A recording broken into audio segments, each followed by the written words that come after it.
Welcome to the Full Moon Film Buff, episode 77. We're going to talk about Ulvetid, aka Wolf Hour, from 1981. I had to watch this on DVD. I had not seen this before. As always, we begin with the prominent crew and cast.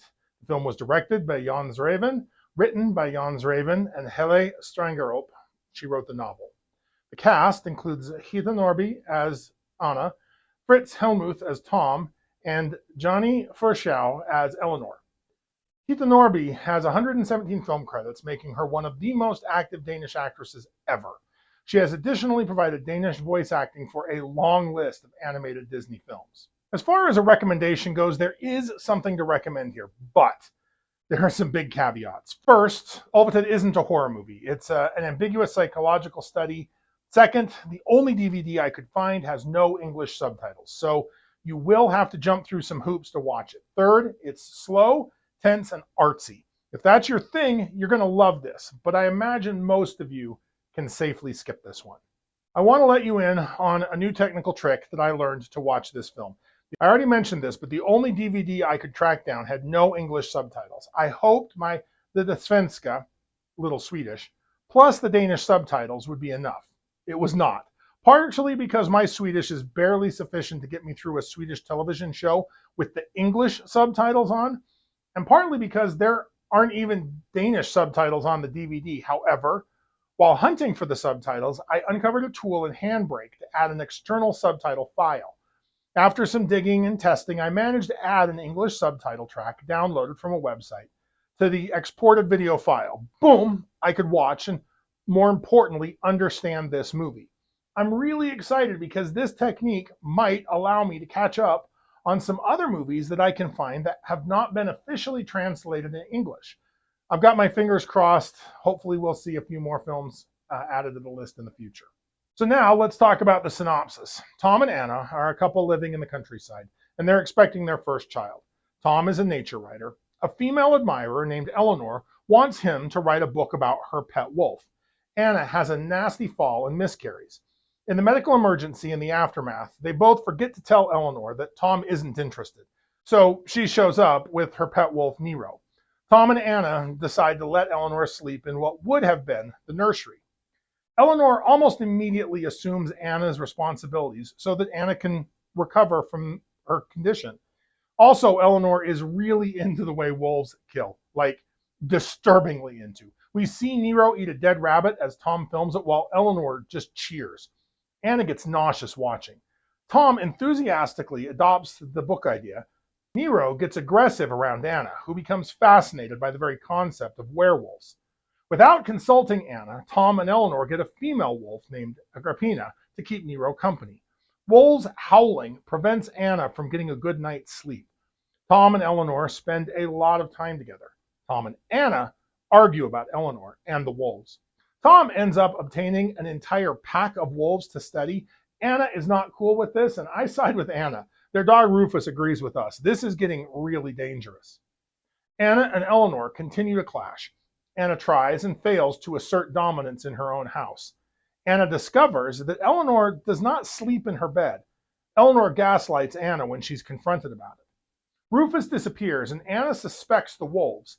Anna accuses Eleanor of plucking her unibrow, essentially accusing her of being a werewolf. Tom takes Eleanor's side, and Eleanor seems contrite. Anna begins having surreal nightmares. It's probably sleep deprivation. It might be insomnia or depression, and it could just be the wolves howling. Tom is worried about Anna, so he has the doctor make a house call and sedate Anna so she can get a good night's sleep. She sleeps for over 24 hours, and Tom completes the first draft of his book while she's asleep. Anna does not feel better when she wakes up. Tom finds bloody wolf paw prints in the house. Eleanor says that she fed Nero in the kitchen. Anna wants to be done with the wolves, but Tom needs her to proofread the manuscript. Tom mocks Anna's growing concern about werewolves. Tom leaves Anna alone in the woods to get their car after she gets tired on a walk. Anna finds Rufus's bloody collar. Anna runs into Eleanor, who's giving Nero a walk. Eleanor and Nero chase Anna. Tom shows up just in time to save her. Tom isn't happy about his manuscript and finally starts pushing Eleanor away. Tom begins warming to the idea that werewolves might be real. Tom thinks Eleanor might be hypnotizing him, but they cannot get rid of the wolves, and they need her to care for the wolves. Tom searches Eleanor's room and finds a weird belt, which he confiscates. Tom is now fully on team Eleanor is a werewolf, but Anna's started to get rational now that she's gotten through to Tom. They stake out the wolf pen and watch Eleanor weep as she wishes to join the wolves.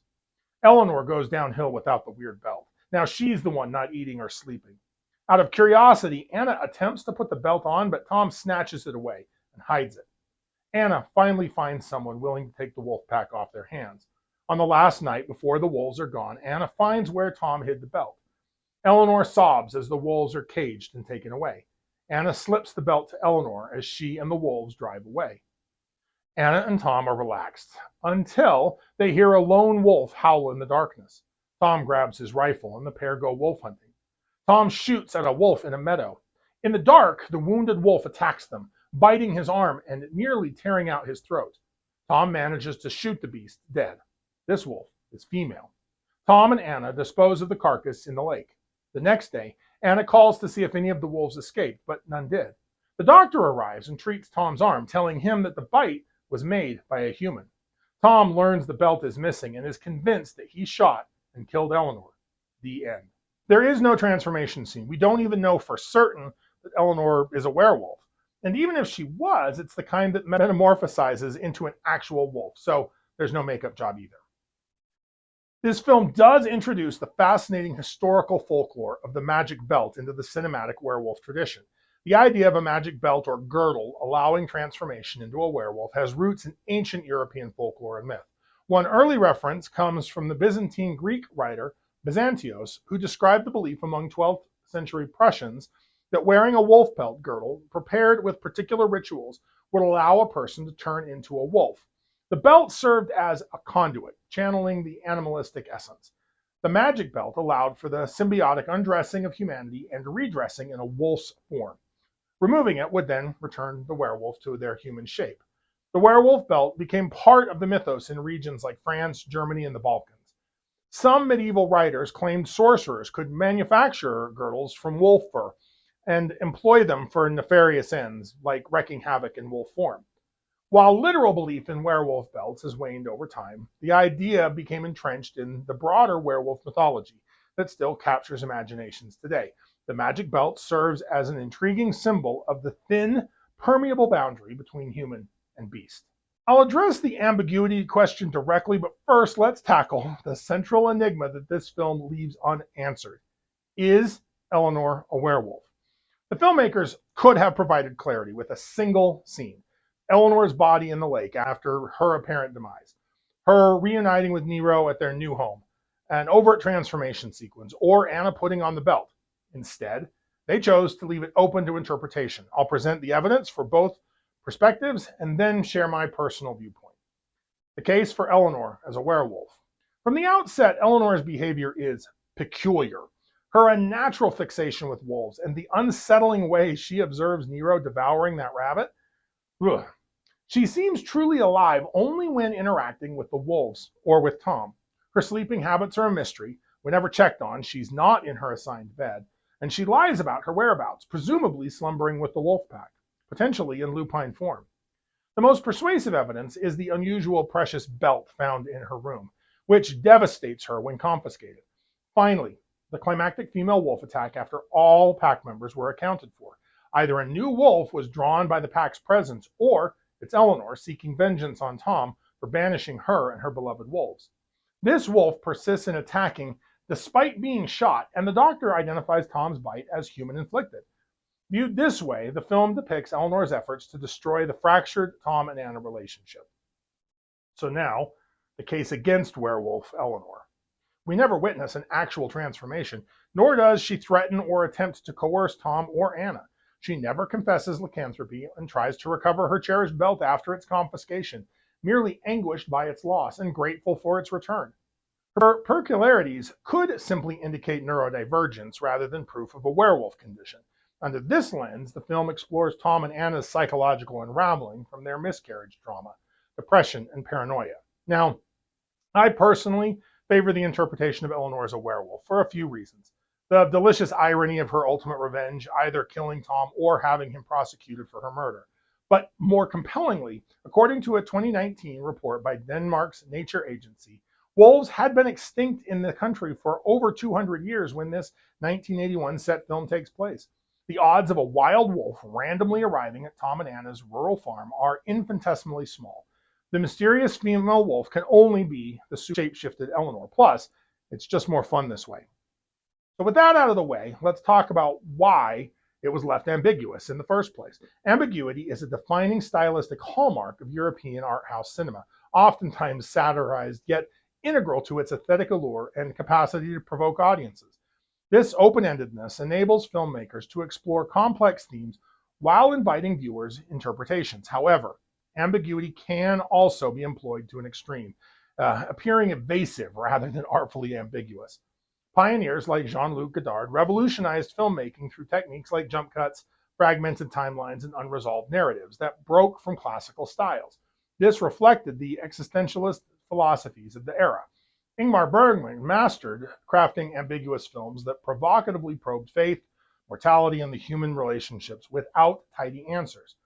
The stark symbolism and dreamlike scenarios of films like The Seventh Seal and Persona created haunting, multi-layered experiences ripe for varied interpretations.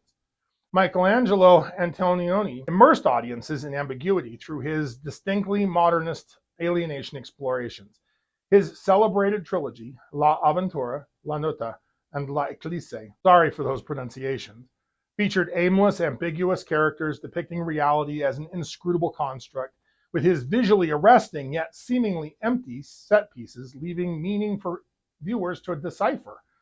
Across these movements, ambiguity avoided force-feeding narrative resolution, creating an active viewing experience demanding deeper contemplation of ambiguous themes, open-ended arcs, and the overall significance. However, ambiguity can also prove a double-edged sword, frustrating audiences. While adding narrative depth, interpretation space, and perspective challenges, overtly ambiguous plots and motivations can alienate some viewers, challenged to grasp deeper meanings. Excessive ambiguity risks being perceived as pretentious obfuscation, masquerading as intellectualism, potentially isolating mainstream audiences preferring straightforward storytelling. In some cases, it represents an artistic cop-out, avoiding staking clear stances on complex issues.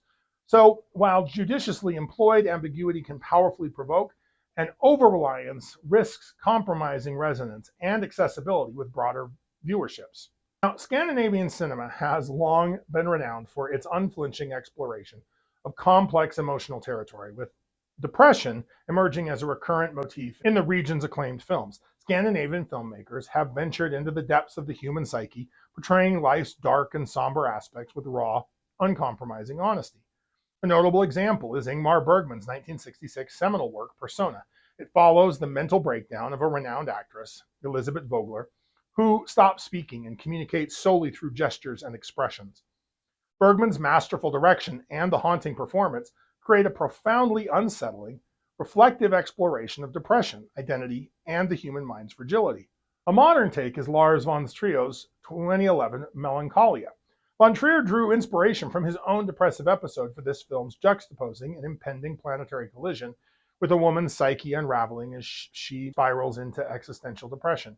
Von Trier's distinctive style and powerful performances by Kirsten Dunst and Charlotte Gainsborough deliver a hauntingly symbolic portrayal of depression as a consuming, overwhelming force affecting even the strongest individuals.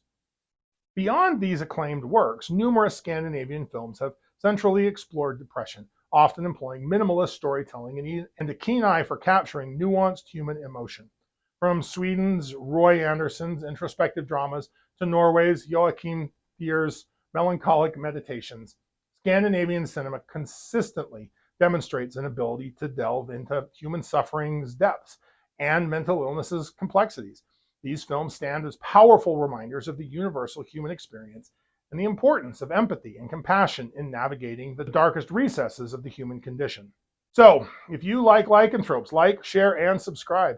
Contribute your thoughts and additional observations in the comments below. Let me know what I missed or what you noticed. Next, I plan on discussing The Monster Squad from 1987, Keep Your Eye on the Moon, A Silver Bullet in the Chamber, And we'll see you back here next episode.